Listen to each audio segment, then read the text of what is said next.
This assignment is all about diving into Rhino 2D, a simple, important program for our future work. Our goal is to understand drawing as a fundamental way to represent architecture even before we get into complex 3D modeling. We're learning the basics here, getting familiar with Rhino interference using drawing tools like lines, polylines, and circles, and circular modification tools like offset, trim, and scale. Layer management is also key to keeping our drawing organized. Ultimately, we'll compose everything onto sheets for printing and digital export.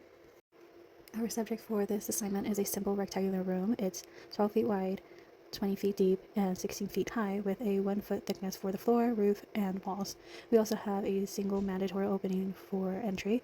The principles we use here, even for this simple box, are the same ones that apply to much more complex buildings.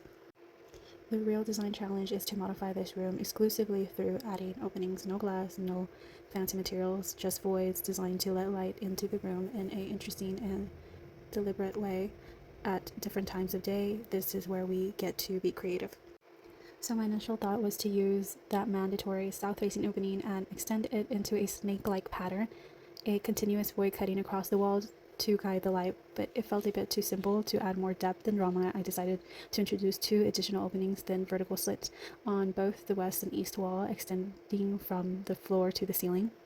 And here was just an example of what I envisioned. And here was my final product.